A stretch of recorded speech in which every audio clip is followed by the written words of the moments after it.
Et Dieu va également commencer à te faire grandir dans différents niveaux spirituels. On va dire que tu dois toujours être bouillant pour Dieu, parce que il y a une chose que le diable attendra toujours, c'est que tu te refroidisses. Dans cette alliance avec Dieu, de toujours rechercher sa présence, rappeler le sacrifice de Jésus à la croix, parce qu'il n'est pas mort pour rien. Pour tout peuple, pour toute personne, de tout âge, de toute nation, de toute tribu. Allumer un feu dans ta vie où tu cherches la présence de Dieu. Les multitudes ne pourront te traverser, mais la présence de Dieu va faire de toi l'homme, la femme le plus heureux de la terre. Amen. Nous sommes heureux dans la présence de Dieu et la Bible nous dit qu'un jour nous serons éternellement dans sa présence. Un jour nous adorerons, nous bénirons, nous louerons Dieu éternellement. C'est ça le ciel. Le ciel, on ne va pas s'ennuyer, on ne sera pas des statues immobiles, qu'on ne fera rien. Mais la Bible nous dit qu'au ciel, nous ferons la fête. Au ciel, nous chanterons. Au ciel, nous danserons. Au ciel, nous crierons. Nous adorerons et nous acclamerons le roi des rois. Amen. Acclamons pour le Seigneur. Acclamons pour le Seigneur. Vous savez, les gens peuvent acclamer pour des hommes, les gens peuvent acclamer pour un discours, ils peuvent acclamer pour un président qui fait un discours, on peut acclamer pour une élection, on peut acclamer pour toutes sortes de choses, mais nous voulons acclamer pour notre Dieu. Et c'est lui que nous voulons glorifier. Amen. Amen. Alors nous voulons vraiment bénir le Seigneur avant de continuer plus loin et de pouvoir entrer dans le vif du message. Dans le message de la parole de Dieu, nous allons encore prier, nous allons prendre encore un temps pour prier pour les dîmes, pour les offrandes qui sont apportées à la maison de Dieu. Et nous croyons vraiment que Dieu va continuer à vous bénir, que Dieu va continuer à descendre dans sa gloire et qu'il va faire des choses invraisemblables dans nos vies. Amen. Amen. Baissons pendant un instant nos têtes. Si peut-être Joshua peut venir juste jouer un petit peu au piano. Seigneur, mon Dieu, mon roi, je veux réellement te bénir, je veux réellement te rendre gloire. Seigneur, nous voulons t'apporter toutes les dîmes, toutes les offrandes qui sont amenées dans ta maison, Seigneur. Et Seigneur, nous te demandons, Seigneur, mon Dieu, mon roi, d'étendre ta main, d'étendre ta grâce, et que, Seigneur, c'est toi qui libères une bénédiction spéciale sur la vie de mes bien-aimés. Seigneur, tu as dit dans ta parole, apportez dans la maison du trésor toutes les dîmes, et mettez-moi à l'épreuve, et vous verrez si je n'ouvre pas pour vous les écluses du ciel, et si je ne laisse pas tomber sur vos vies ma bénédiction au-delà de toute mesure. Seigneur, je vais déclarer maintenant un temps de prospère, un temps de bénédiction au-delà de toute mesure sur la vie de mes bien-aimés, que les portes qui étaient fermées puissent commencer à s'ouvrir et qu'ils puissent voir encore dans leur vie de tous les jours, ta main à l'œuvre. Merci, cher Saint-Esprit, que c'est toi qui bénis encore ce temps de parole. Nous voulons te bénir et te rendre la gloire, l'honneur, la puissance et la majesté. Au nom de Jésus-Christ. Amen. Acclamons pour le Seigneur. Amen. Nous pouvons continuer à ouvrir notre parole dans le livre de 1 Corinthiens. 1 Corinthiens chapitre 13, nous allons voir ensemble ce que la Bible nous dit. 1 Corinthiens. Nous allons lire ensemble la parole de Dieu. 1 Corinthiens chapitre 11 et au verset 23, nous allons voir ensemble ce que la Bible nous dit. Nous allons vivre le temps de la scène, le temps de la Sainte Seine. Et la Bible nous dit, voici ce que la Bible nous déclare. Car moi j'ai reçu du Seigneur ce que je vous ai transmis. Le Seigneur Jésus dans la nuit, il fit livrer, prit du pain. Et après avoir rendu grâce, il le rompit et dit, ceci est mon corps qui est pour vous. Faites ceci en mémoire de moi. De même, après avoir soupé, il prit la coupe et dit, cette coupe est la nouvelle alliance en mon sang.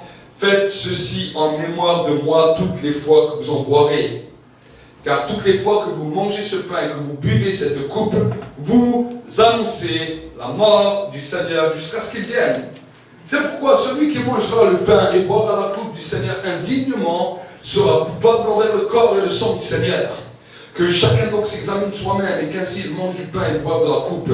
Car celui qui mange et boit sans discerner le corps du Seigneur mange et boit un jugement contre lui-même. C'est pour cela qu'il y a parmi vous beaucoup d'infirmes et de malades, et qu'un assez grand nombre sont décédés. Si nous nous jugions nous-mêmes, nous ne serions pas jugés, mais par ces jugements, le Seigneur nous corrige afin que nous ne soyons pas condamnés avec le monde. Amen. Amen. Donc, quand nous allons passer dans ce temps de Sainte Seine, la Bible nous dit que nous entrions en communion avec le Seigneur. Et dans cette communion, la Bible nous dit nous annonçons sa mort et sa résurrection. Et comme je le dis souvent, quand nous annonçons la mort, vous savez, quand la mort d'une personne est déclarée, est attestée, alors vous avez tout de suite derrière la mort le notaire qui va venir et tous les papiers qui vont venir pour voir si des descendants ont le droit à un héritage. Et la Bible nous dit que quand nous annonçons la mort du Seigneur, à cause de cette annonce, cette mort, voici que ce même processus dans le monde spirituel est en train de s'enclencher, dans lequel chaque fois qu'il y a la notion de mort, il y a la notion d'héritage. C'est pour cela que même la Bible, quand vous lisez la Bible, vous voyez que la Bible, il y a l'Ancien Testament, le Nouveau Testament. On nous parle de testament. Pourquoi on nous parle de testament? Le testament est toujours, quand une personne est décédée, il crée un testament dans lequel il va commencer à rédiger tous les désirs qu'il avait pour ceux qui allaient suivre après lui et pour ceux qui devaient hériter. Et la Bible nous dit que Dieu, dans sa grâce, quand il a envoyé son Fils Jésus-Christ, il a fait pour nous 2 testaments dans lesquels il avait préparé pour toi des bénédictions, des grâces, des choses extraordinaires. Et dans ce temps de Sainte Seine, nous pouvons maintenant nous saisir de ce temps et nous dire, Seigneur, je veux prendre ce temps et je veux non seulement annoncer ta mort, mais je sais que par ce temps de repas que nous allons partager ensemble, en annonçant ta mort, il y a quelque chose de glorieux qui va suivre cela, parce que maintenant j'ai le droit d'hériter. Nous sommes des enfants de Dieu et nous avons le droit de recevoir l'héritage du ciel, l'héritage de bénédiction du ciel. Celui qui était malade a le droit de recevoir l'héritage de la guérison. Celui qui était désespéré, découragé, peut-être dans une sphère de la vie un petit peu difficile, a le droit maintenant, à cause de l'annonce de la mort de Christ, de déclarer maintenant pouvoir bénéficier de l'héritage de Dieu. Amen. Amen.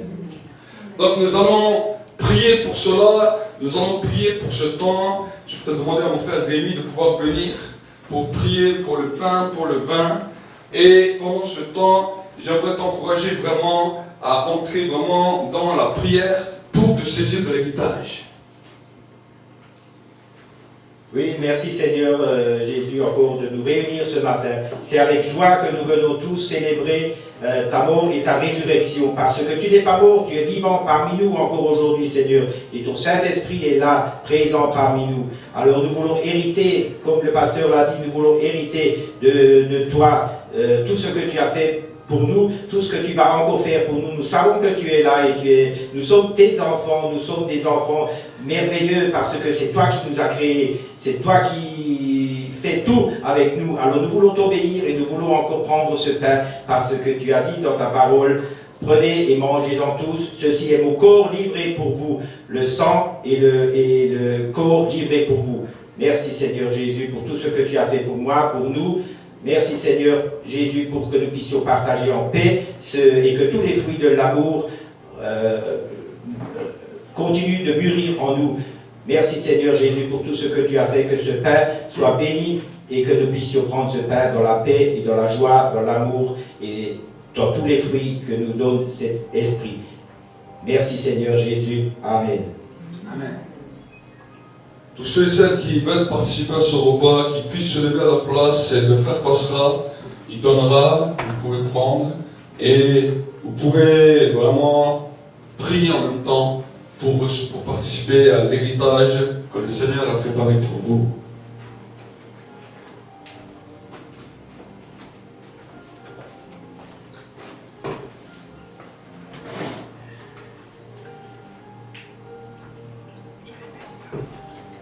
C'est un temps de grâce,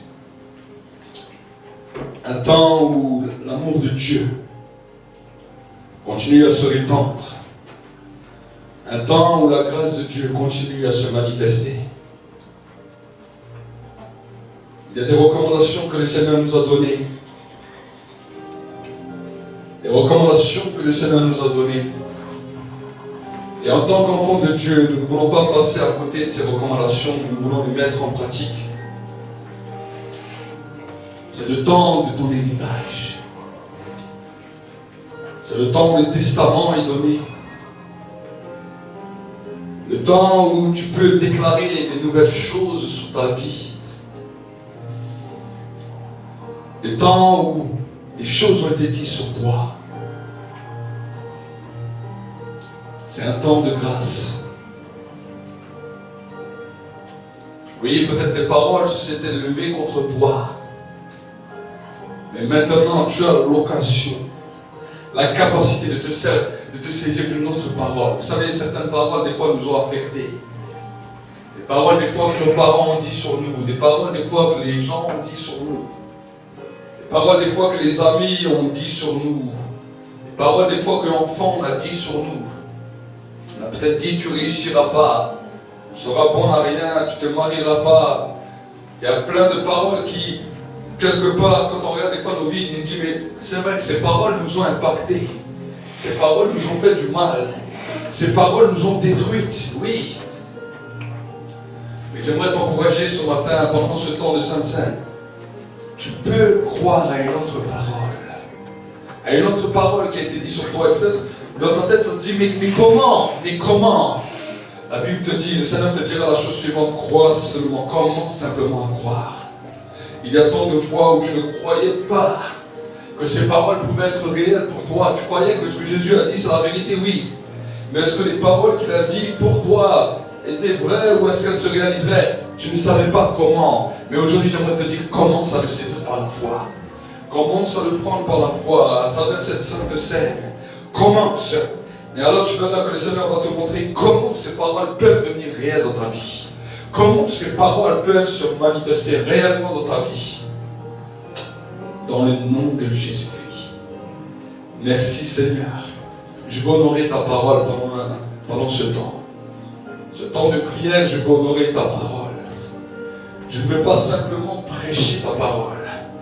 Je ne veux pas simplement déclarer ta parole. Mais je veux maintenant, dans ce moment, honorer ta parole. Nous te bénissons, nous te rendons grâce, dans le nom de Jésus-Christ. Amen. Acclame pour le Seigneur. Acclame pour la parole de Dieu. Et que nous puissions prendre place. Et que nous puissions entendre ce que le Seigneur a à te dire. Il y a un message pour toi. Regarde ton frère, regarde ta soeur à droite, à gauche. Dis-lui, le Seigneur a un message pour toi. Le Seigneur a un message pour toi. Amen. Je suis dans l'excitation. Acclame pour le Seigneur. Acclame pour le Seigneur. Nous sommes dans l'excitation que Dieu fait avec nous. Et nous allons voir encore un petit peu ce que j'ai parlé dimanche dernier et mardi. Dimanche, j'ai parlé des malédictions, comment les malédictions sont attachées aux hommes.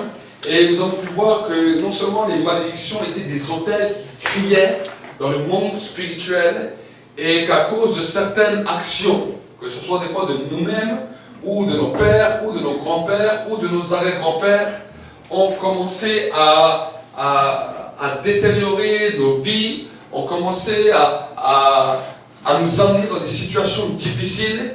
Et des fois, nous naissions sur cette terre et sans qu'on nous a demandé quoi que ce soit, on a commencé à avoir des difficultés, on a commencé à avoir des problèmes, on a commencé à vivre des situations difficiles. Et des fois, en tant qu'enfant, on a commencé à grandir, on s'est posé la question, mais qu'est-ce que j'ai fait pour que ces choses m'arrivent? Qu'est-ce que j'ai fait pour que ces problèmes commencent à s'attaquer à ma vie? Qu'est-ce qui m'arrive? Alors, malgré des fois la bonne volonté de nos désirs, de tout ce que nous voulons faire, nous voyons que l'être humain, des fois, rame. Et nous avons pu voir ensemble que bien souvent, c'était dû à des malédictions. Nous avons pu voir que certaines malédictions pouvaient atteindre jusqu'à 10 générations. 10 générations. Et suivre 10 générations, c'est quelque chose de terrible. C'est-à-dire que des enfants qui n'ont pas fait de mal héritent d'un problème à cause de leur père. Et nous avons pu voir que c'était des autels qui criaient. Et ces autels, nous avons besoin de pouvoir prier, demander pardon pour les péchés de Père. Et le Seigneur va commencer à nous diriger pour que les autels continuent à tomber. Ça, c'est ce que nous avons vu dimanche. Si vous n'avez pas pu entendre le message, je vous encourage à l'écouter. Il est sur la chaîne YouTube et il est sur le site internet. Vous pouvez le voir. Et mardi, nous avons vu ensemble l'importance de la prière. La prière est quelque chose d'important. La prière est le poumon, est la vie même du croyant. Quand nous acceptons Jésus comme Seigneur et Sauveur, nous ne l'avons pas simplement accepté pour simplement avoir le ciel, mais nous l'avons accepté pour pouvoir entrer en communion avec lui, pour pouvoir entrer en contact avec lui. Ça, aucune religion ne vous le donne. Amen, pasteur. Oui. La religion, c'est quoi? La religion, c'est un dogme. On te dit, voilà, tu dois faire telle et telle action, telle et telle prière, et si tu le fais tant et tant de fois, 10 fois, 15 fois, 20 fois, 30 fois, en fonction des choses, tu peux essayer de pouvoir hériter le paradis. On va mettre ça sur une balance, et en fonction des bonnes actions que tu as faites, ça va monter d'un côté, et les mauvaises actions que tu as faites, et les mauvaises actions, on va voir la balance, et en fonction de la balance, on va voir si tu vas au ciel ou en enfer. Ça, c'est les religions. Les religions nous enseignent ça. Les religions nous parlent de ça. Et c'est pour cela que quand des fois nous nous convertissons, nous avons encore cette mentalité. Ah, si je fais beaucoup de choses, peut-être que Dieu va m'aimer plus. Si je fais moins de choses, Dieu va m'aimer moins. On a une sorte de pensée dans nos têtes qui est vraiment déréglée. Et la Bible nous dit que Dieu ne nous a pas sauvés par nos actions. Il ne nous a pas sauvés parce que nous étions meilleurs qu'un autre. Il ne nous a pas sauvés parce qu'on était plus spécial ou plus particulier qu'un autre. Il nous a sauvés parce qu'il nous aime et il a décidé de pardonner nos péchés. Amen, pasteur. Ça, c'est ce qu'on appelle le message de la grâce, le message de l'évangile. Maintenant, quand nous avons eu accès à cette grâce, est-ce que c'est parce que nous avons eu accès à cette grâce que nous pouvons continuer à vivre comme nous vivions et ne pas changer les choses dans nos vies? Non! À cause de cette grâce et à cause que le ciel nous a été donné, voici que maintenant nous avons un devoir de continuer à entretenir cette relation et commencer à grandir dans une communion avec Dieu dans laquelle nous allons le connaître personnellement. Amen. Et c'est ça la base de la prière. Et nous avons pu déjà voir ensemble la dimension du Notre Père que Jésus a donné à ses disciples, comment les disciples pouvaient s'approcher de Dieu en demandant non seulement pardon pour leurs péchés, mais commencer à connaître le Seigneur. Et j'aimerais vous encourager vraiment. Nous sommes dans des temps dans lesquels les temps sont comptés. Aujourd'hui, des prophéties s'accomplissent les unes derrière les autres. Et j'aimerais vous dire que Jésus revient bientôt. On n'est pas dans un temps où on peut jouer. On n'est pas dans un temps où on peut commencer à dire « Oh, on a encore le temps ». Non. Ça, on pouvait dire il y a peut-être 30 ans, et encore. Pour certains, le temps est compté, parce que peut-être les gens, des fois, certains quittent la terre demain, après-demain, dans 5 ans, dans 10 ans, on ne sait pas quand on quitte cette terre. Mais la Bible nous dit qu'on doit être trouvé prêt.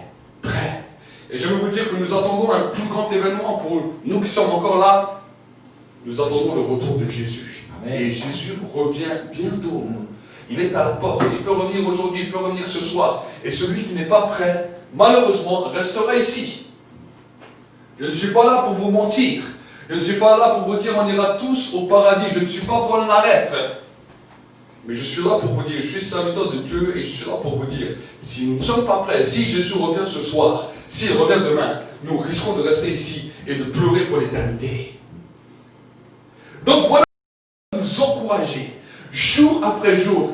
Vous savez, la prière ne doit pas être quelque chose de sensationnel. Oh, je prie quand je le sens. C'est parce que la Bible nous dit. La Bible ne nous a jamais dit que tu dois prier quand tu le sens. La Bible te dit que tu dois prier en tout temps. Amen. C'est différent. Amen. Prier en tout temps et prier quand tu le sens sont deux choses qui sont différentes. Ça, ce sont les gens émotionnels un peu qui vont dire « Ah, moi je prie quand je le sens. Ah non, je sens et je dois prier. Ah non, aujourd'hui je ne sens pas que je dois prier. » Ça, c'est là le sensationnalisme. La foi n'a rien à voir avec le sensationnalisme. Nous sommes des hommes et des femmes qui premièrement, avant d'être chrétiens, nous avons été appelés disciples de Jésus. Et parce que nous sommes des disciples, nous avons une discipline. Nous nous disciplinons. Amen. Amen. Amen. Amen. Je vais vous donner un exemple tout bête pour que vous allez mieux comprendre. On est dans une maison. Et dans la maison, Si vous êtes avec d'autres personnes, si vous êtes seul, bon voilà, votre humeur peut varier, personne ne va voir votre humeur. Mais quand vous vivez à plusieurs dans une maison, et que le matin tu te lèves et tu dis, bon, aujourd'hui je ne le sens pas, je parle avec personne dans la maison. Qu'est-ce que ça va être comme problème après? Mais des fois il y a des personnes qui font ça, mais après ça fait des problèmes. Ou le soir tu dis, bon, quand je rentre à la maison, bon, si je sens, je parle, si je sens pas, je parle avec personne. Alors, c'est vrai qu'on peut tous avoir des fois des moments un peu difficiles où ça nous est arrivé. Mais si vous faites ça dans la longueur, j'aimerais vous dire que ça va être la guerre dans cette maison. Ça va être la guerre. Nous, dans la maison, on ne va pas dire, oui, je dis bonjour à celui qui vit avec moi dans la maison, si je le sens ou si je ne le sens pas. Il est à côté de toi. Donc, c'est une dimension dans laquelle tu es obligé de pouvoir parler avec lui. La Bible nous dit que vous êtes le temple du Saint-Esprit, que le Saint-Esprit habite en vous. Il habite en vous. Et toi, le matin, tu dis, ah, aujourd'hui je sens, je prie. Ah, non, je ne sens pas, je ne prie pas. Mais les choses que vous ne faites pas dans la vie de tous les jours, tu les fais dans la vie spirituelle. Au travail, tu fais comme ça. Tu dis, aujourd'hui, j'arrive au travail, ah, je ne le sens pas, j'ai pas envie de discuter avec les gens. Je dis bonjour à personne. Ton chef vient, je dis bonjour à personne. Et si on te pose la question, pourquoi tu ne parles pas? Ah, aujourd'hui, je ne sens pas. Non, je ne sens pas aujourd'hui que je dois parler avec vous. Tu vas le faire une fois, deux fois, trois fois, quatrième fois, on va te convoquer au bureau. On dit, bon, écoutez, je sais pas, vous avez un problème, vous êtes là, vous aimez travailler? Oui. Vous voulez avoir un salaire tous les mois? Oui. Mais qu'est-ce que c'est que cette mentalité? Le ciel, c'est la même chose.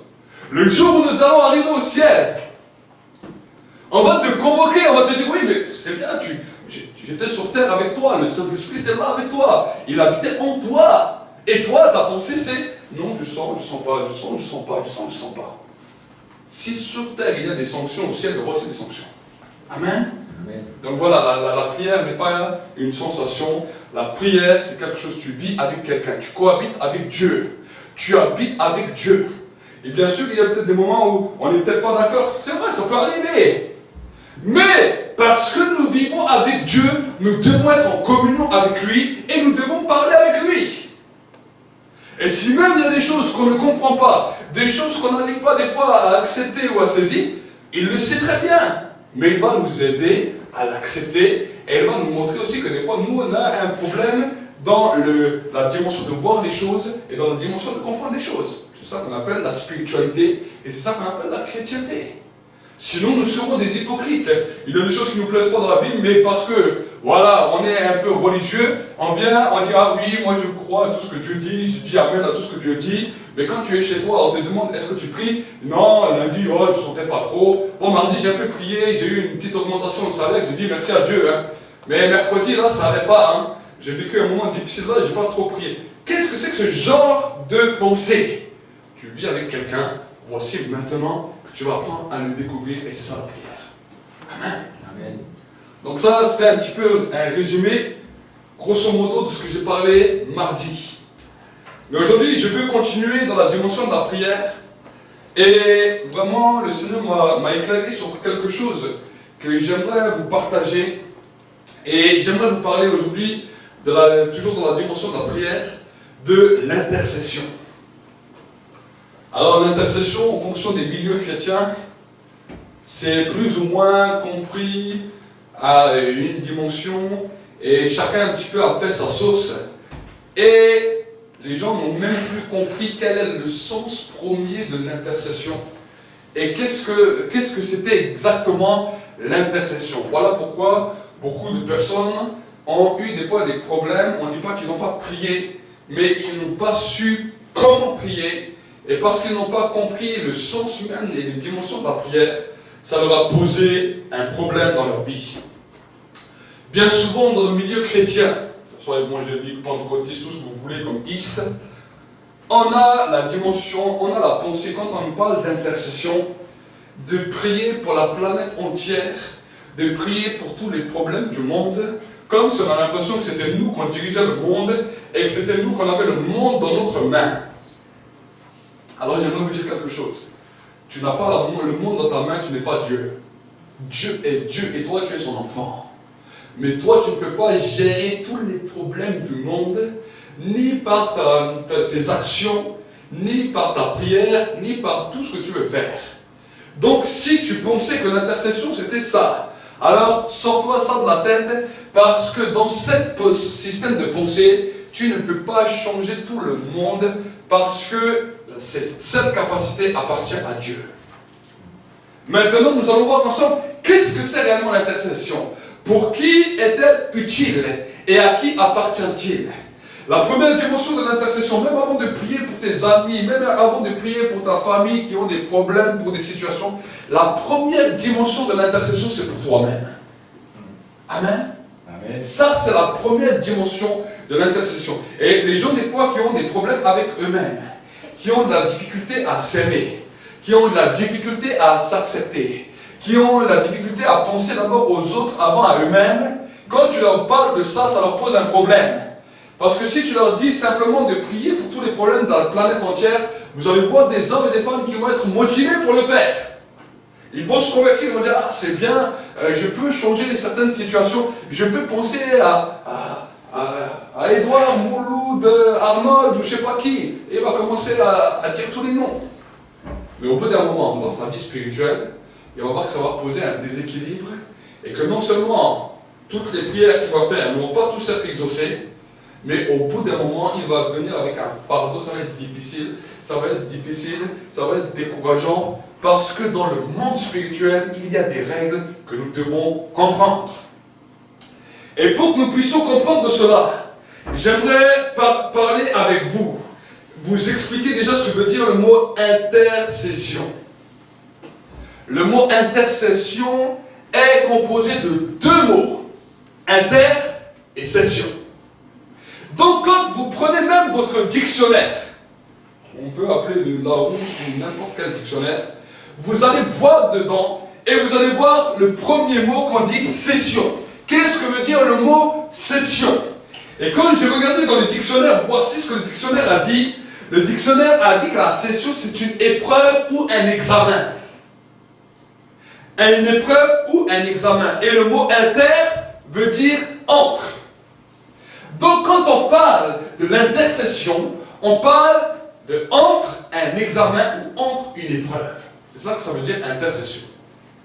Et si nous ne comprenons pas ça, nous allons dire, oh je fais de l'intercession. Ah oui, tu fais de l'entre une épreuve, entre un examen. Mais quel genre d'épreuve, quel genre d'examen es-tu en train de me parler? Et dans nos vies, nous avons chacun d'entre nous des épreuves et des examens qui viennent chaque jour de nos vies. Nous passons tous par des moments, des difficultés, des situations que nous ne savons comment faire. Et voici que pour pouvoir entrer dans cette dimension, entrer dans cette grâce, de pouvoir réussir cet examen ou cette épreuve que nous sommes en train de passer, voici que Dieu a créé dans sa grâce ce qu'on appelle l'intercession. L'intercession. Amen. Pourquoi je vous dis cela? Pour que vous puissiez comprendre. Et la Bible nous dit que dans cette intercession, Jésus lui-même, c'est écrit dans le livre de Romains, vous pouvez voir avec moi, dans le livre de Romains 6 au verset 34. Regardez ce que la Bible nous dit, Romains 6, verset 34, ou 7, verset 34. La Bible nous dit dans le Romains 7, verset 34, voici, Romains 7, verset 34, la Bible nous dit, qui les condamnera? Le Christ Jésus est celui qui est mort, bien plus il est ressuscité, il est à la droite de Dieu et il intercède pour nous. Il est dans ce temps d'entre notre temps d'examen, ou notre temps d'épreuve, ou notre temps de difficulté. Il est entre ça, en train de prier le Père pour nous. Amen. Amen. Et quand tu commences à comprendre cela, tu vas savoir que tu dois te positionner dans une dimension de prière d'alliance. Vous savez, la prière ne fonctionne que quand deux personnes s'allient dans une même position. Voici que la prière est accordée. Voici pourquoi Jésus a dit, si deux ou trois s'accordent pour une chose quelconque et qu'ils me demandent au nom de Jésus, voici que je leur accorde. Et la Bible nous dit que Jésus veut se mettre en accord avec un de ses enfants sur la terre qui est en train de passer par un temps difficile, par un temps d'examen, par une saison qu'il n'arrive pas à comprendre. Il veut s'accorder pour que tu puisses avoir la réussite. C'est là où on commence à comprendre que bien souvent dans nos vies de tous les jours, dans la dimension de l'intercession ou dans la dimension de nos prières, nous vivons un échec parce que nous n'avons pas compris la dimension de l'accord. Alors quand tu commences à voir une situation ou un examen qui arrive dans ta vie, voici comment tu dois rentrer dans l'intercession. Tu dis, Seigneur, je vois maintenant cet examen, je vois ce problème, je vois cette situation qui est là dans ma vie. Mais maintenant, pour pouvoir aller entre ça et avoir la victoire, je viens m'accorder avec toi dans le ciel parce que toi, tu es dans cette position continuelle pour intercéder en ma faveur. Je veux que ma prière s'aligne à ta prière. Je veux que ma prière se positionne à ta position. Je veux que ma prière se mette en accord avec la tienne. Et je sais que si maintenant ma prière se met en accord par le Saint-Esprit qui habite en moi, cette prière est exaucée dans le ciel. C'est ça qu'on appelle le mécanisme de la prière. Et dans d'autres termes, on peut dire l'esprit même de la prière. Parce que le Saint-Esprit maintenant va commencer à nous diriger dans une dimension de prière qui est liée au ciel. Et quand cette prière qui est liée au ciel sort de ta bouche, vu qu'elle est connectée avec le ciel, c'est ça qu'on appelle l'intercession. Et l'intercession qui libère, qui enfante l'exaucement de ta demande. Amen.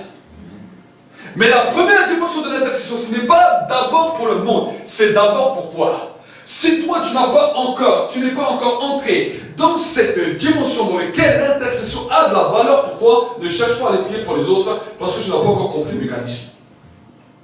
Amen. Vous savez, des fois on a l'impression qu'on veut tester les choses même dans la vie de tous les jours dans le monde, on voit que les hommes sont comme ça. Quand ils voient qu'il y a quelque chose, un médecin a découvert quelque chose, un médicament ou n'importe quoi, est-ce que vous avez déjà vu que c'est le médecin qui a trouvé ce médicament qui va le tester sur lui? Mais non!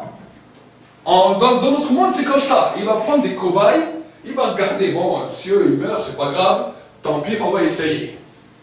Et ils essaient avec des cobayes. Et nous, dans notre façon de penser, à cause du péché, nous sommes de la même manière. Nous devenons enfants de Dieu. On a compris que Dieu exauce la prière au nom de Jésus. Alors, vu qu'on a un petit peu peur de tester sur nous-mêmes, on va tester sur les autres. On va dire, bon, voilà, je vais prier, bon, Seigneur, je vais passer un temps dans la prière, mais tu vois, dans ma famille, il y a ces problèmes, il y a ça. On essaye sur les autres, on essaye des cobayes. Et en fonction de la réussite ou de pas la réussite, là on va être heureux. Et j'ai même vu certains frères et sœurs qui disent, ah mais pour moi c'est pas important, je préfère penser aux autres, je préfère penser aux ceux qui sont autour de moi. Non, ça c'est à cause d'une mentalité qui est dans l'homme, que tu ne veux pas tester d'abord sur toi, tu cherches d'abord des cobayes.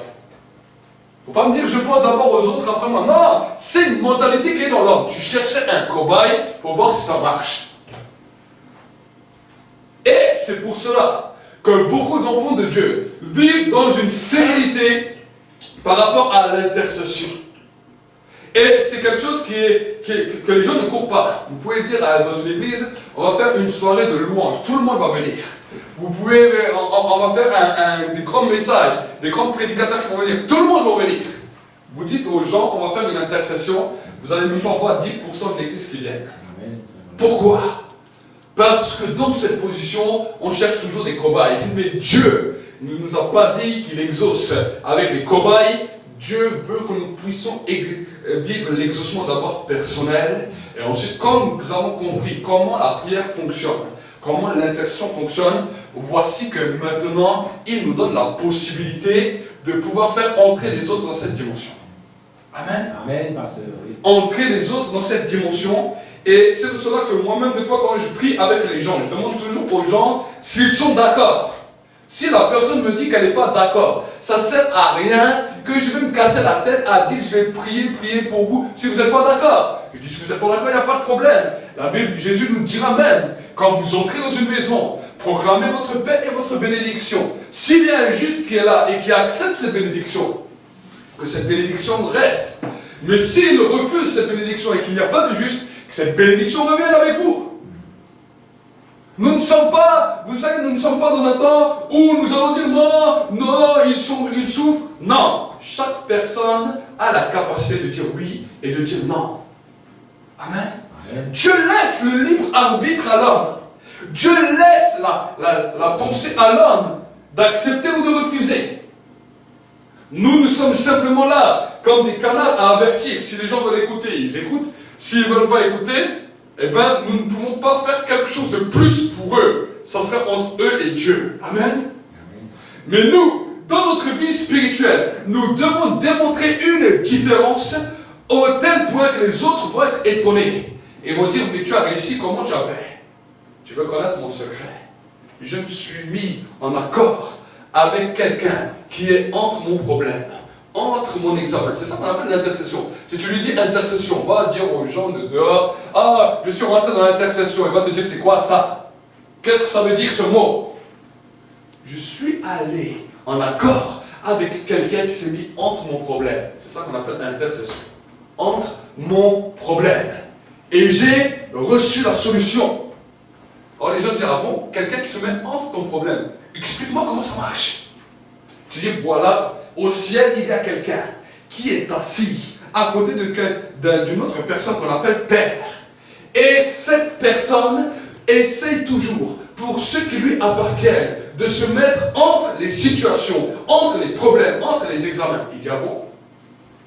Et si toi, tu arrives à capter, à saisir cette prière, et que tu dis la même chose, voici que ces deux, le ciel et la terre sont en accord, et parce que le ciel et la terre sont en accord, voici que ça donne le résultat, l'accomplissement. Amen. Donc, nous allons continuer. Maintenant, est-ce que vous avez bien compris cette première partie? Il faut que vous compreniez bien la première partie pour qu'on arrive dans la deuxième partie. Amen. Amen. Nous allons continuer ensemble dans le livre de Matthieu, dans le livre de Matthieu 6, verset 33, et vous allez voir ensemble ce que la Bible nous dit. Voici ce que c'est Jésus qui parlera et dira, cherchez premièrement le royaume et la justice de Dieu, et tout cela vous sera donné par-dessus tout.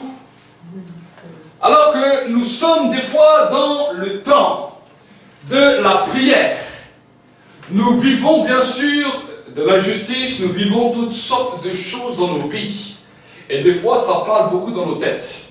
Des fois, on peut avoir des projets, et les projets se contredisent dans nos têtes. Ça arrive à toutes les personnes. Tu as des projets, tu as des désirs, tu as toutes sortes de choses, et en même temps que tu as ce projet, il y a la contradiction qui vient aussi en même temps. Tu dis, voilà, je vais faire ça demain, je veux faire ça, je vais accomplir ça dans ma vie, j'ai ça comme projet, et en même temps, c'est, ah non, mais tu n'y arriveras pas, ah non, voici que maintenant, tu ne pourras pas. Donc, quand le projet arrive, en fonction des différents, peut-être, hôtels ou malédictions qu'on a donnés, voici que maintenant, ta tête, dans ta pensée, va commencer à te révéler les bornes que tes pères ont placées. Tes pères, tes mères ont placé des bornes par leur péché, toi-même aussi. Ça t'a limité spirituellement. Ça t'a limité dans le monde physique. Ça t'a limité dans toutes les positions. À telle sorte que quand maintenant tu donnes un projet, tu dis un projet dans ton cœur, dans tes pensées, voici que maintenant la borne qui est là va commencer à parler. Donc, et ça vous vivez ça tous les jours. Je vis ça, vous vivez ça. Ça, c'est l'être humain en général qui vit ça sur la terre. Donc maintenant, dans cette position, comment placer l'intercession dans cette dimension? Donc nous avons vu ensemble la première dimension, il y a la dimension du pardon, dans laquelle nous demandons pardon, si c'est nous-mêmes qui avons péché ou si c'est nos pères qui ont péché. Mais maintenant, le pardon est une bonne chose. Mais nous pouvons aller plus loin. Et quand nous voyons cela, Jésus a dit, cherche premièrement le royaume du ciel et sa justice. L'apôtre Paul nous dira dans la Bible, approche-toi donc avec assurance auprès du trône de la grâce, afin d'être secouru dans le moment où tu en auras besoin. Donc, nous nous approchons du Père. La Bible nous dit que le Père est là, sur le trône de grâce, sur le tribunal. La Bible nous dit que Jésus est un avocat qui est à côté du Père, en train de parler en notre faveur. Mais cette dimension de la plaidoirie que Jésus va faire en notre faveur va se manifester uniquement si nous présentons au tribunal. Chaque fois que nous venons dans ce temps d'intercession, dans ce temps de prière, nous nous présentons devant le tribunal de Dieu. Amen. On appelle cela le trône de la grâce. Mais c'est le tribunal de Dieu. Et à cause des péchés, il y a eu des sentences qui ont été données, des limitations. Les sentences sont des limitations qui limitent la vie d'un homme, alors que l'homme était appelé à prospérer, l'homme était appelé peut-être à se marier, à avoir des enfants, à avoir une descendance, à avoir une belle vie, tout. Il y a des limitations qu'on appelle des autels qui sont venus là dans la vie des hommes et des femmes et qui l'ont bloqué. Et en le bloquant, ces autels témoignent contre nous. Ces autels nous jugent. Vous pouvez voir dans certaines familles, certaines personnes vous pouvez voir toute une lignée, tous les gens de cette famille divorcent. Vous pouvez voir dans d'autres familles, tous les gens de cette famille ne se marient pas. Vous pouvez voir que certains, non, ils ont des problèmes de stérilité, ils ont des problèmes de... Il y a toutes sortes de problèmes. Dans certaines familles, les gens n'évoluent pas, les gens n'achètent jamais de maison, les gens n'ont jamais des gros postes, ils sont toujours au minimum. Il y a toutes sortes de limitations qui sont là et qui sont en train de bloquer les personnes. Mais voici que maintenant, dans ce temps de prière, on dit Seigneur, tu vois, j'avais ce projet, mais j'ai entendu aussi une contradiction dans ma tête.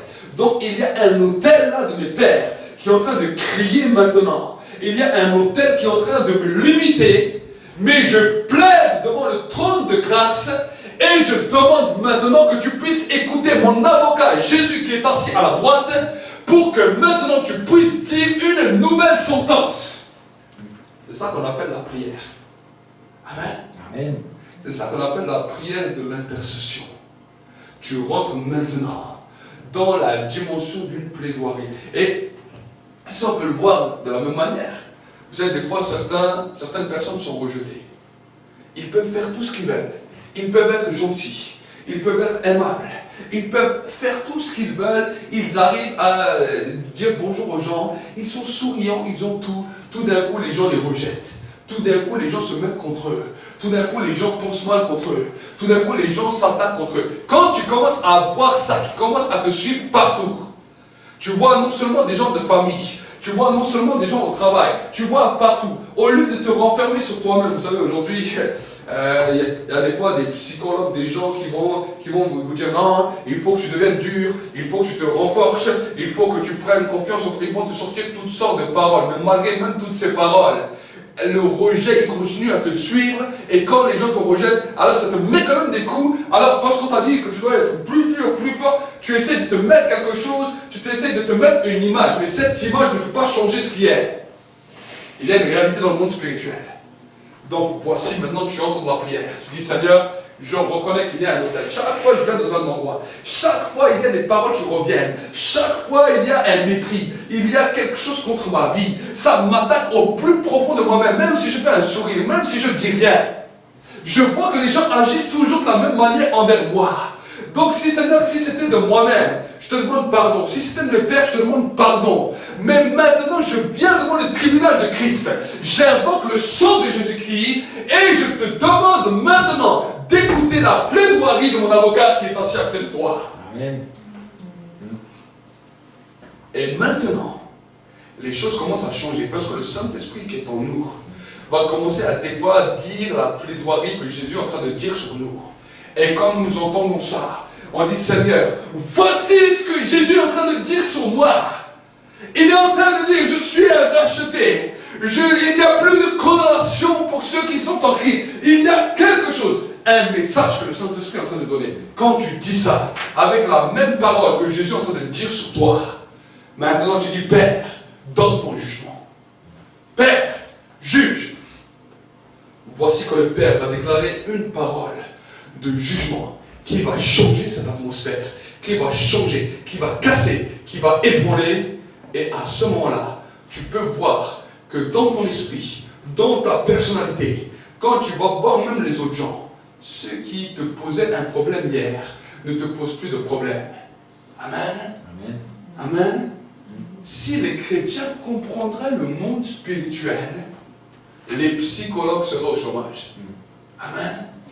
Si les chrétiens comprendraient comment nous devons faire les choses, comment nous devons saisir les choses, il y aurait certains métiers qui disparaîtraient parce que tout le monde viendrait à l'église. Non, mais des fois, vu que la méconnaissance du monde spirituel se trouve même dans l'église, on peut voir que les mêmes problèmes qui empêchent aux gens du monde de pouvoir évoluer dans la vie se trouvent même dans l'église.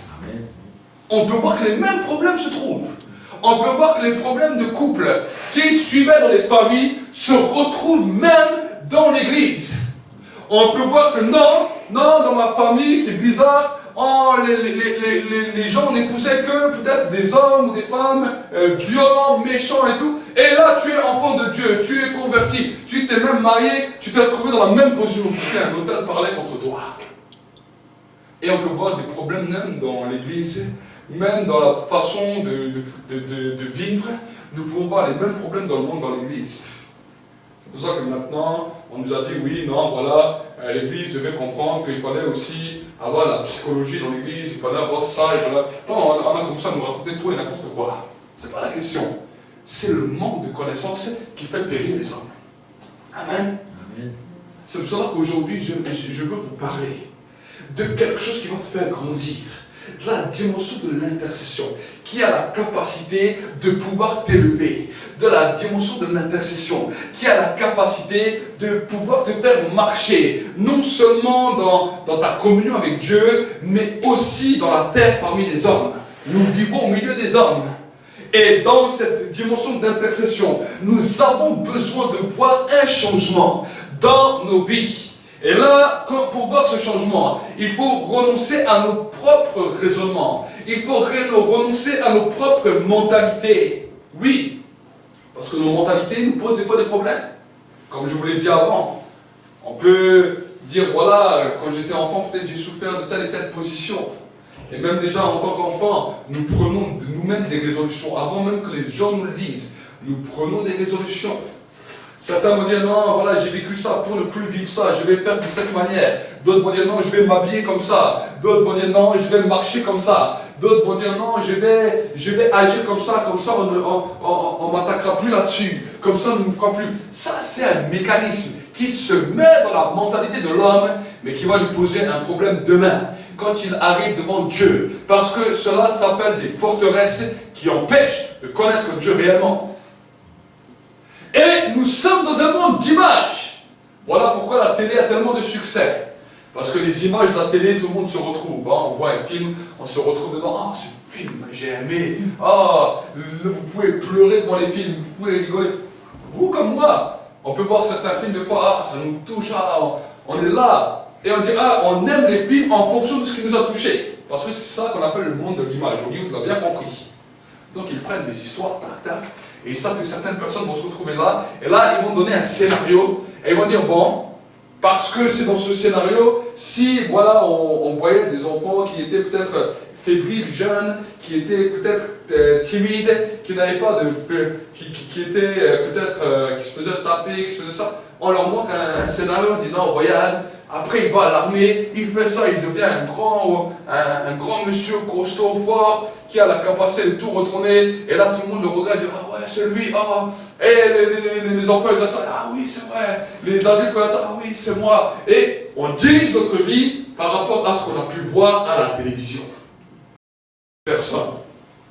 Alors, ils ont vu des films avec des mariages, toutes sortes de choses, les femmes, ils regardent, ils disent ah waouh, moi c'est pareil quand je vais voir cette personne, une personne pareille, je vais faire la même chose. Il va dans la rue, et il voit une personne qui ressemble au film.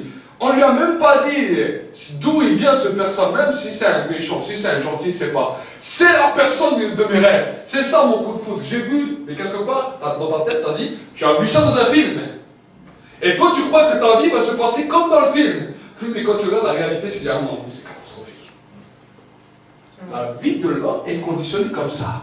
Les médias conditionnent les gens du matin au soir, pour essayer de leur trouver une alternative.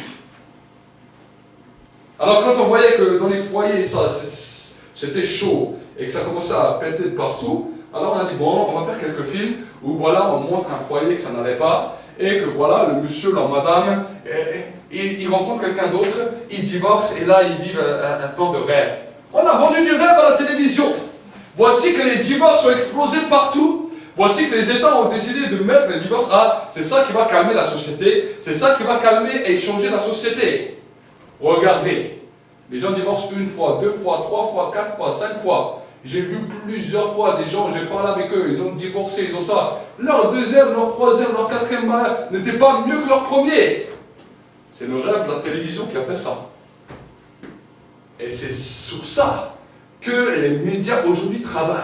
Et travaillent, et travaillent. Aujourd'hui, on voit, regardez, les mœurs changent. Les mœurs se changent. On nous parle aujourd'hui de l'homosexualité, on nous parle de ceci. Il y a toutes sortes de choses qui changent dans les mœurs. Parce que le monde essaie de trouver une solution. Pourquoi? Parce que l'Église a perdu le fil. C'est la même chose, des fois on les retrouve dans l'Église. Oh non, non, non, non. Alors on essaie d'adapter, on essaie d'adapter. Oh, il n'y a pas d'adaptation. Dieu est Dieu et il y a des règles spéciales que Dieu a mis en place pour nous en sortir. Et si nous ne comprenons pas ça, nous risquons de passer à côté des merveilles que Dieu a données pour nous. Alors bien sûr, certaines personnes peuvent être sauvées. C'est pas le problème du... Ils peuvent être sauvés, ils ont accepté Jésus. Mais leur vie sur terre va être un calvaire. Sur terre, ils vont vivre comme un esclave. Alors qu'ils étaient appelés à être des princes, des princesses, à pouvoir régner dans ce monde, à pouvoir montrer une différence dans ce monde. Mais à cause de la méconnaissance, cela les a laissés sur terre, dans une tristesse, dans un découragement terrible. Alors bien sûr, parce que certaines personnes n'ont pas réussi à comprendre ça, ils ont dit, bon voilà, sur terre, voilà, c'est la tristesse. Si vous marchez avec Dieu, on doit marcher dans la tristesse, on doit marcher toujours dans le découragement, on doit marcher toujours dans l'échec. Les gens, ils ont commencé à penser comme ça. De sorte que quand des fois il y a eu des grandes manifestations dans certains pays, comme aux États-Unis ou dans d'autres pays, et que certaines personnes sont sorties du lot, ils ont montré des différences.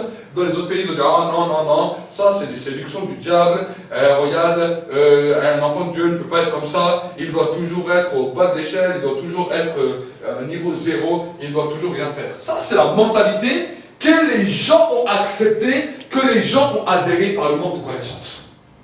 Amen.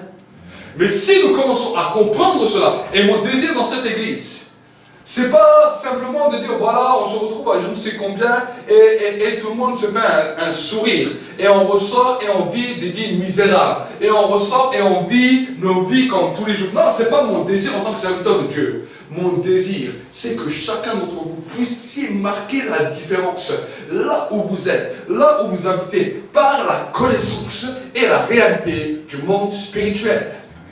Moi-même aussi, j'ai commencé à découvrir, année après année, que je marche avec Dieu, à changer certains raisonnements de ma vie. Et je continue à changer, et je continue à découvrir des nouvelles dimensions dans ma communion avec Dieu et dans ma marche avec Dieu. Je ne veux pas être le même que hier. Demain, je ne serai pas le même qu'aujourd'hui. Mais je veux continuer à avancer et à voir le Dieu glorieux qui est assis sur le ciel se manifester dans ma vie et que nous puissions le ressembler jour après jour. Amen. Nous sommes appelés à être un peuple victorieux. Nous sommes appelés à être un peuple qui montre la différence. Regardez aujourd'hui, les gens ont peur. Aujourd'hui, les crises économiques, financières, sanitaires, on ne sait même plus quoi inventer comme crise. Avant, on nous a parlé de la crise de la quarantaine, de la crise de l'adolescence, de la crise de la vieillesse. Même les vieux, ils sont en crise. Ils sont dans les maisons de retraite, ils sont en crise. Ensuite, maintenant, on nous parle de la crise financière. Mais je ne sais pas si vous comprenez. On est en train de nous amener dans un monde bizarre. Je prends de l'argent dans ma main. Écoutez, prenez de l'argent dans votre main, dans votre maison, et regardez les billets. Comment un billet peut faire une crise? Comment un billet peut faire une crise? On nous parle de crise financière. Comment un billet, comment de l'argent, comment de l'or peut faire une crise? C'est de la manipulation pour nous amener, pour nous éloigner de la réalité et pour nous éloigner de la réalité que l'homme, c'est pas un billet qui peut faire une crise. On nous a dit non, il y a des crises d'adolescence. Alors on nous a fait croire qu'à 13 ans, 12 ans, 14 ans, les enfants devaient faire une crise. Il y a quelques années, on nous a fait croire qu'à 40 ans, les gens devaient faire une crise. Alors ils se divorçaient, ils prenaient pour des jeunes, ils prenaient des voitures. Ça c'est quoi? C'est le déséquilibre de l'homme qui a amené ça. Et si nous ne comprenons pas que nous sommes appelés à changer cela, demain on va vous parler des crises des bébés. Non, les bébés ils se font des crises, regardez, pour ça ils crient. Le bébé crie parce qu'il a faim, il ne crie pas parce qu'il est en crise. Non, mais regardez autour de vous, on vous sort toutes sortes de bêtises. Et on le valide par la médecine. Aujourd'hui, c'est les médecins qui sont devenus les plus fous. C'est les médecins qui sont devenus les plus fous.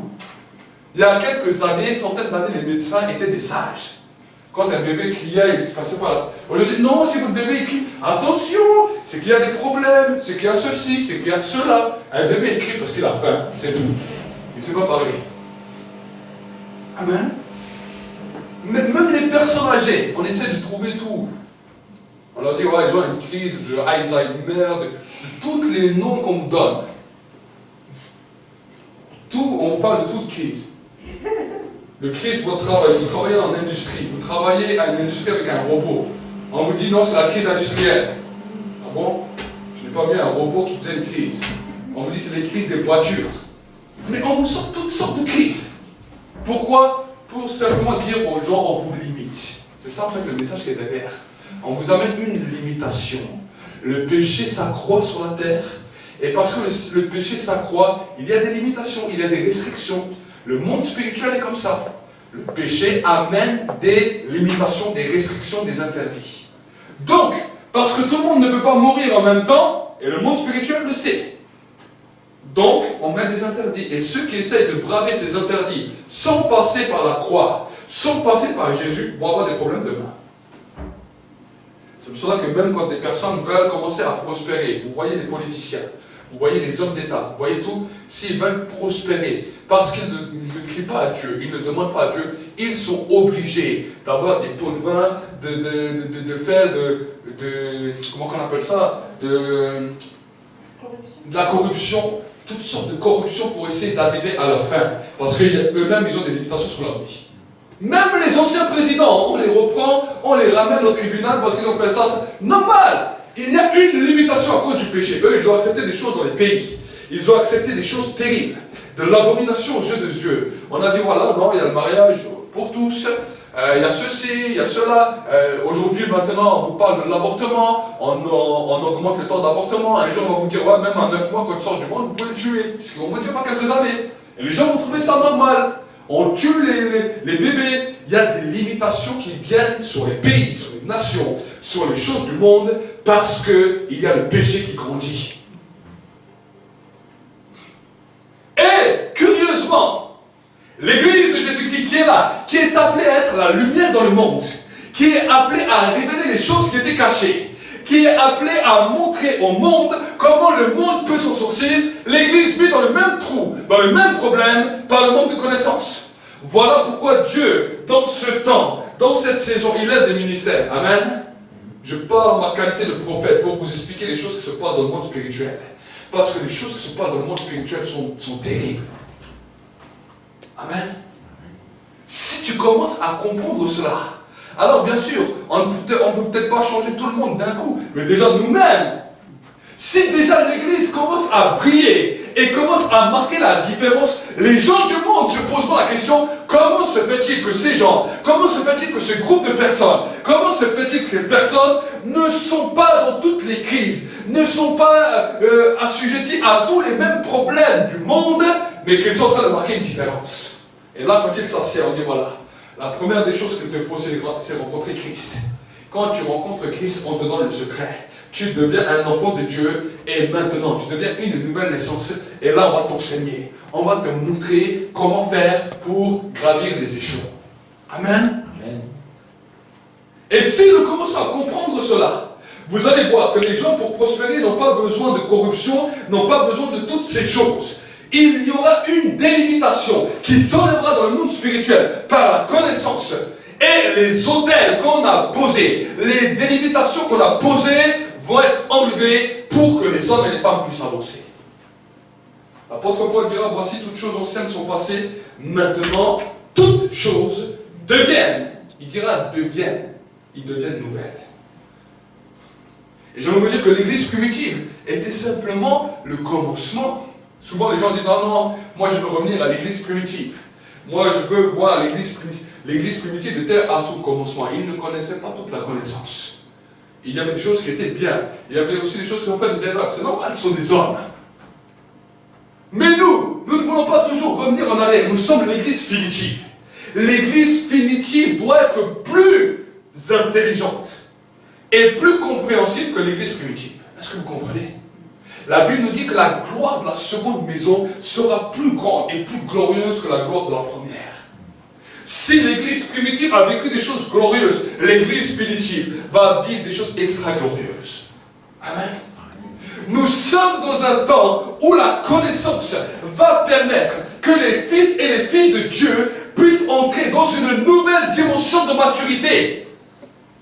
Et mon désir pour toi, mon frère, ma soeur, ce matin, c'est que tu entres dans une telle mentalité nouvelle que les limitations qui étaient sur ta vie vont tomber les unes derrière les autres. Amen. Amen. Et pour cela, il faut apprendre à renoncer à toi-même. Il faut apprendre à renoncer à ton raisonnement. Il faut apprendre à renoncer à ce que tu pensais toujours. Là, des fois, des pensées de découragement, des pensées d'abattement. Vous savez, des fois l'être humain lâche vite les mains. Des fois, l'être humain n'use pas de violence pour arriver jusqu'au bout. Mais la Bible nous dit que le royaume des cieux est soumis à la violence. Et ce sont seulement les violents qui vont s'en emparer. Il y a des choses qui sont là pour toi, mais ils sont là pour toi pas simplement parce que toi tu te dis, ah oui, c'est là, il faut que j'attende que ça me tombe sur la tête. Même si nous sommes en France, que vos ancêtres étaient des Gaulois, le ciel ne vous tombera pas sur la tête. Si tu as besoin de chercher quelque chose, la Bible te demande d'aller le chercher. Il lance un défi sur toute la surface de la terre. Et elle dit, voici c'est à vous. Maintenant à vous d'aller le chercher. Amen. Amen. Pourquoi? Pour que comme maintenant, tu bénéficies des choses, tu es heureux. L'intercession doit te rendre heureux. Parce que l'intercession, c'est toi qui vas chercher quelque chose qui t'appartient. Amen. Amen. Et dans cette intercession, il y a le parcours du combattant. Le parcours du combattant contre ta pensée, contre ton raisonnement, contre des raisonnements qui étaient là depuis peut-être plusieurs générations. Des fois, certaines familles ont été ancrées dans une mentalité pendant plusieurs générations. Plusieurs générations. Mais j'aimerais te dire que Dieu veut aller au-delà de ça. Amen. Dieu veut aller au-delà de ça. Dieu veut te changer. Même Dieu peut faire des gens qui étaient pauvres, des gens qui étaient SDF, des gens qui n'avaient rien. Il peut les ramener au plus haut d'échelle. Il peut faire même des millionnaires. Ce n'est pas un problème. Ce n'est pas un problème pour Dieu. Ça a été un problème à cause du péché. Mais pour Dieu, ce n'est pas un problème. Amen. Est-ce que ça veut dire que nous voulons tous maintenant courir à tous devenir millionnaires? C'est pas ce que j'ai dit. Notre amour ne se base pas dans Mammon, dans le Dieu de ce siècle. Mais nous avons le droit de pouvoir évoluer sur terre. Tout le monde veut un bon travail. Tout le monde veut un bon salaire. Tout le monde veut une bonne retraite.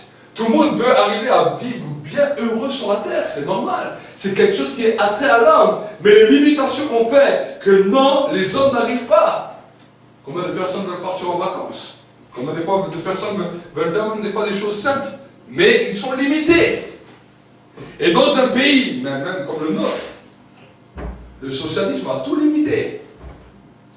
Pourquoi ils ont fait ça?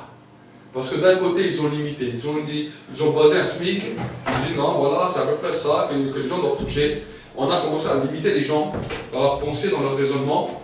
Tu dois avoir que le droit à 5 semaines de vacances. C'est écrit où? C'est écrit où en vrai? Qui est? Que 5 semaines de vacances.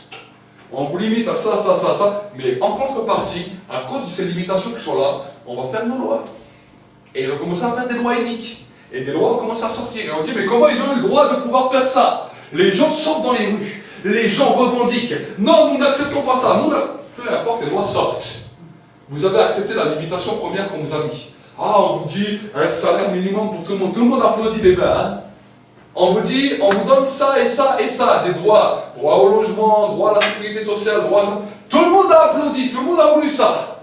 Mais ce droit a payé cher après. Parce que les lois qui sont sorties après qu'on vous a donné ces lois, c'est terrible. On vous a dit que vous pouvez tous avoir la sécurité sociale, vous pouvez tous aller au docteur sans payer. Tout le monde a applaudi, la France a applaudi. Derrière cela, on vous a dit, bon, ok, maintenant vous avez applaudi, maintenant l'avortement est ouvert. Ah non, nous ne sommes pas d'accord. La loi est obligée de passer. Vous avez applaudi, vous avez accepté. On a limité. C'est ça qu'ils ont fait dans les pays comme ça, socialistes, dans les pays dans lesquels nous vivons. Tout le monde veut venir ici. Tout le monde dit, ah non, c'est bien. Mais c'est un bien caché. Parce que derrière ça, ils ont mis une limitation. Ils peuvent avoir, oui, 1000 euros, 1500, 2000, bon, commence à monter. Si tu commences à gagner demain 15 000, 20 000, 30 000, 40 000 euros en France, tu vas voir comment on va te taper dessus. Tu vas voir comment on va te suivre. Tu vas voir comment on va te traîner dans la justice. Des fois, certains sont des chefs d'entreprise qui ont été prospères. Ils n'ont volé personne. Mais à cause de leur prospérité et à cause des limitations qu'on a mises dans ce pays, on les amène partout. En justice, au tribunal, devant les médias, et tout le monde encore applaudit. Ah non, c'est des voleurs, c'est ceci, c'est cela. Le monde ne comprend pas comment on est manipulé. Nous sommes dans un monde qui nous manipule. Nous sommes dans un gouvernement qui nous manipule. Pourquoi? Parce que nous ne comprenons pas les choses et nous continuons à applaudir. Prochaines élections, vous allez voir. Certains vont venir, vont vous proposer des choses. Moi, je vais augmenter le SMIC, je vais augmenter ça. Mais qu'est-ce qu'ils vont faire derrière? Ça, vous ne voyez pas? Vous applaudissez, ah, ce sera bien. Regardez quand M. Emmanuel Macron s'est présenté, ou quand M. François Hollande, tout le monde croyait non, ça allait être l'Eldorado, ça. Mais des choses terribles ont suivi après. Des choses terribles. Et l'Église continue à dire non, voilà, on ne voit pas, on fait comme l'autruche, on met nos têtes sous l'eau, on ne regarde pas les problèmes qui sont réels et on fait comme si rien n'était. Ça, c'est l'autruche. L'autruche, quand il y a un problème, elle met sa tête sous la terre. Elle ne regarde pas. Nous ne sommes pas des gens qui sont comme l'autruche. Nous voyons les choses. Et quand nous voulons même prier pour le pays, nous savons que certaines choses, si nous voulons voir, et peut-être que je peux choquer, si nous voulons voir même un changement dans notre nation, nous devons prier, demander pardon pour la nation. Mais première chose, et deuxièmement, nous devons comprendre que si Dieu commence à changer les choses, des petits droits que nous bénéficions, que nous disons que c'était bien, vont peut-être tomber, mais ça c'est notre limitation, c'est pas grave. Amen.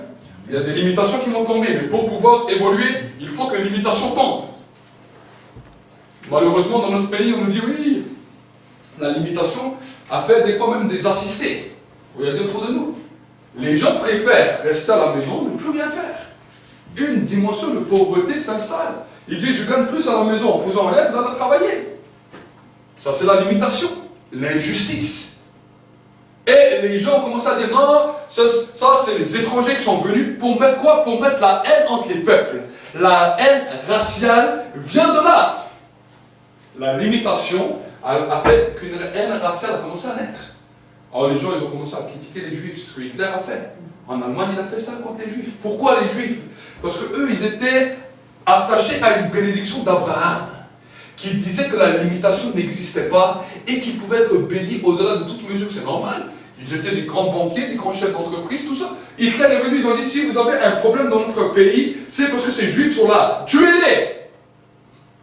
Il a fait ça. La Deuxième Guerre mondiale a fait ça. Les pays d'Europe ont fait ça. Regardez toutes les limitations aujourd'hui dans le pays d'Europe. Israël aujourd'hui prospère. Regardez aujourd'hui l'Europe. Dans tous les pays du monde. La Grèce, c'est la catastrophe. L'Espagne, c'est la catastrophe. L'Italie, la catastrophe.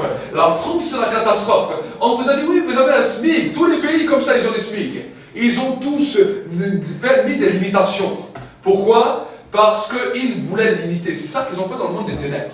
Ils ont dit, on va les limiter, on va les bloquer, mais pour qu'on les limite, on doit attaquer la source. Ceux qui sont illimités là, ceux qui peuvent évoluer comme on veut, on va les attaquer eux. C'est ça qui a créé la Deuxième Guerre mondiale. Et nous sommes là, nous sommes nés. On voit tous les différents problèmes. Après la Deuxième Guerre mondiale, on vous a fait croire que c'était l'Eldorado. Dans les années 70, 80, 90, tout le monde pouvait voyager. On disait non, voilà, les billets d'avion ne sont pas chers, vous pouvez tous voyager, vous pouvez tous être dans votre confort, dans tout ce que vous voulez. Mais regardez, cette année, la belle liberté qu'on nous avait dit, on nous a tous arrêtés. 3 mois, plus personne bouge dans le monde entier. Ce confinement, c'est quoi? Ils veulent mettre des nouvelles règles. Ils veulent mettre des nouvelles choses. Ils veulent mettre des nouveaux conditionnements.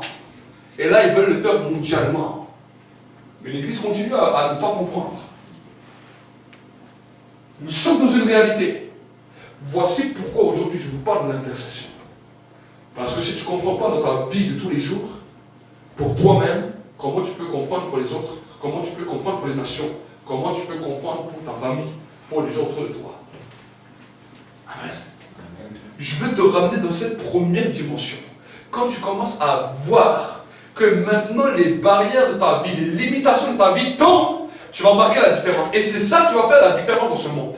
Nous voulons marquer la différence. En tant qu'Église, nous voulons marquer la différence dans notre nation.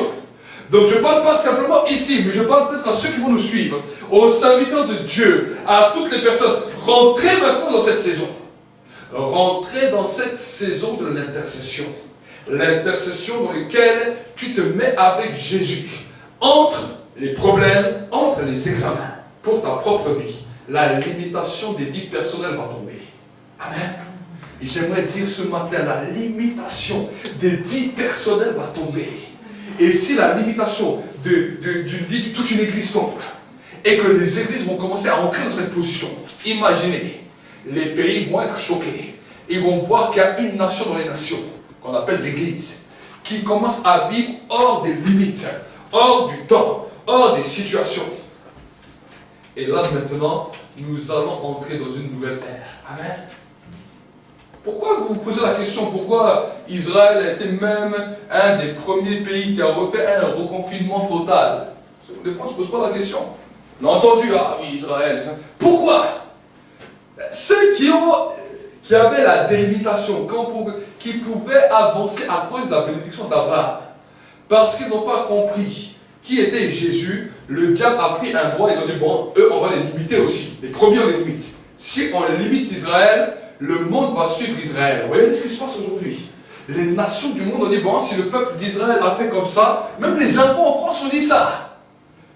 Le gouvernement français a dit, bon, non, il faut que le ministère de la Santé parle et qu'il explique ça, parce que franchement, Israël, on est étonné, on est choqué. C'est ce qu'ils ont dit. À la télé de tous les jours, dans nos infos, ici en France, ils ont dit ça. La France est depuis plus longtemps un pays qu'Israël. Israël était un pays, bien sûr, depuis longtemps, mais la reconstruction d'Israël ne date pas d'il y a 1000 ans, ou d'il y a 500 ans. Comment les nations du monde regardent là-bas? Parce qu'ils ont dit, si eux sont limités, alors nous aussi on va limiter. Est-ce que vous comprenez? Et là, nous sommes là, nous voyons les faits. Nous voyons les faits. Et regardez dans cette limitation ce qui s'est passé. Ils viennent de signer un traité de paix. Ils ont signé un traité de paix. Ce traité de paix, il faut les limiter. Mais c'était là, et c'est venu à cause du confinement qu'on a fait dans le pays. On est en train de voir les choses. La Bible nous dit, quand on vous parlera de paix, une ruine soudaine tombe. C'est des choses qui sont écrites dans la Bible. Et nous sommes là encore en train de dormir. Et de dire, oh, pourquoi moi j'arrive pas?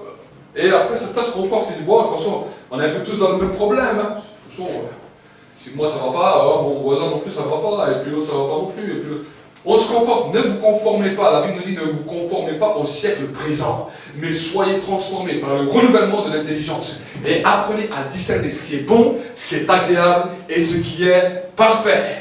Il y a des limitations dans vos vies qui vous empêchent d'avancer. Et non seulement qui vous empêchent d'avancer, mais parce que l'Église n'arrive pas à avancer, l'Église n'arrive pas à percer. Ces limitations viennent sur les nations. Et là, maintenant, il vous faut quoi de plus? Les nations du monde ont été touchées par ces limitations. Les nations du monde, les riches comme les pauvres, ils ont été touchés.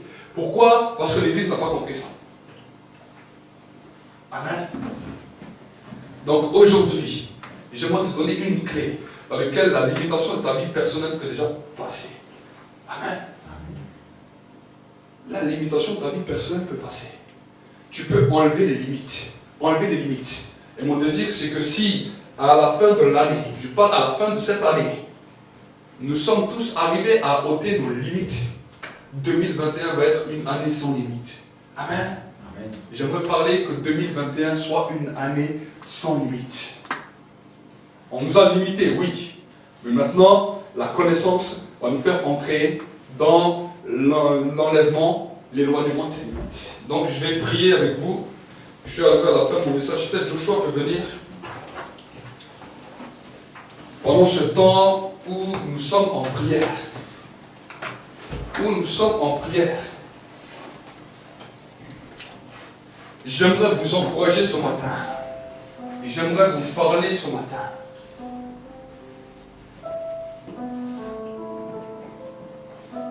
C'est un temps maintenant dans lequel tu peux entrer dans une nouvelle dimension.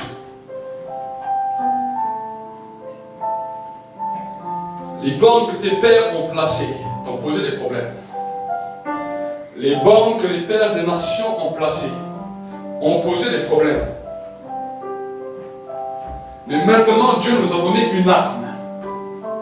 Je parle d'une arme. L'intercession est une arme pour qui sait l'utiliser. Les revolvers ne sont pas donnés aux enfants, ne sont pas donnés aux bébés. Ils sont donnés à des gens qui ont eu des formations dans l'armée, à des gens qui savent comment l'utiliser, à des gens qui ne vont pas tirer sur tout le monde et n'importe qui comme ça par hasard. Et l'intercession, c'est la même chose. L'intercession est pour toi aujourd'hui. Tu as compris qui était Dieu. Tu as accepté le Seigneur dans ton cœur. Tu as commencé à développer une vie de prière. Mais pourtant, malgré ta vie de prière, malgré ta vie où tu essaies de marcher avec Dieu, tu as vu que maintenant, non, dans ta vie, tu n'arrives pas à avancer. Maintenant, l'intercession entre. L'intercession n'est pas quelque chose qui agit 24 heures sur 24 ou tout le temps de ta prière. Mais voici que maintenant, chaque situation de ta vie, l'intercession va entrer entre tes problèmes, entre tes examens, entre tes difficultés. Et maintenant, la Bible nous dit que dans cette dimension, il y a un tribunal qui est ouvert. Il y a un tribunal qui est ouvert. Il y a une sentence qui est ouverte. Il y a un royaume qui est ouvert dans lequel la justice de Dieu peut se manifester.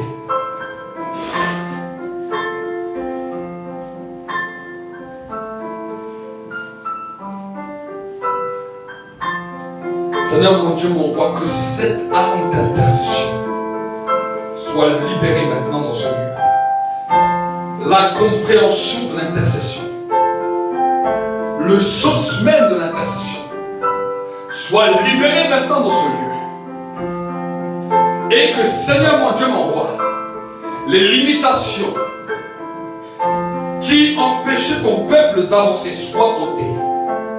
Avant de parler des limitations des pays, avant de parler de limitations des villes, des limitations des nations, nous voulons parler de la limitation qui a été posée sur les enfants de Dieu dans l'Église.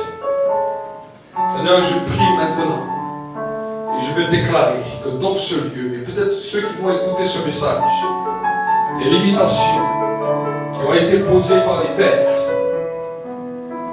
soient maintenant ôtées, que jusqu'au mois de décembre, ça soit maintenant un temps dans lequel les limitations vont être enlevées, les restrictions vont être enlevées les unes derrière les autres, les unes derrière les autres, les unes derrière les autres, les unes derrière les autres.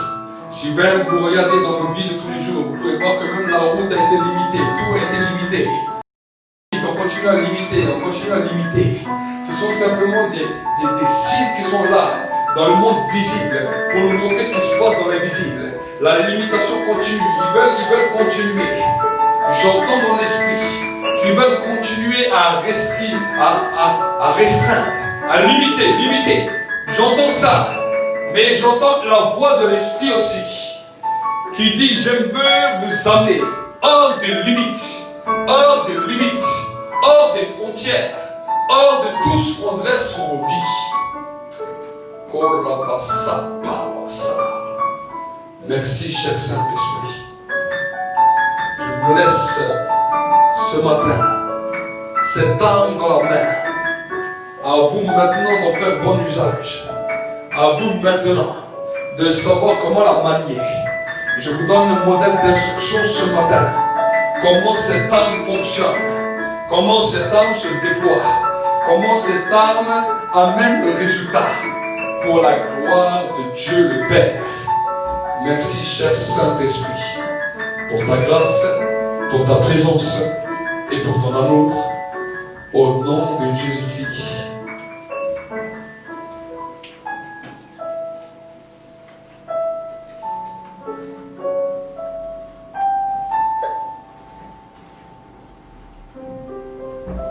Reste dans cette atmosphère. Je crois que notre sœur Muriel a reçu 2 versets de la Bible. Si peut-être elle peut venir juste lire les versets qu'elle a reçus.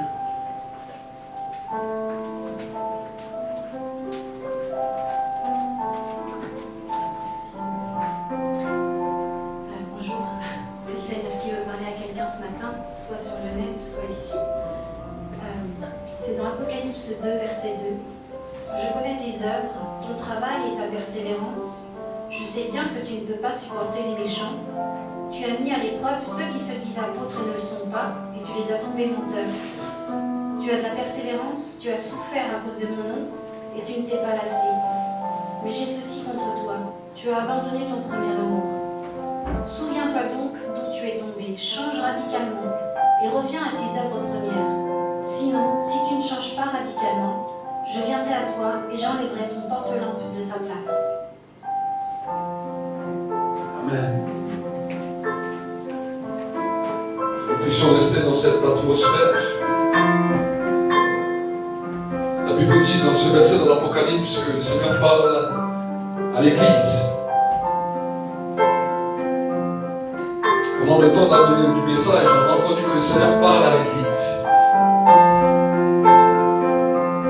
Et aujourd'hui, l'Église a des fois mené des combats. L'Église a des fois éprouvé.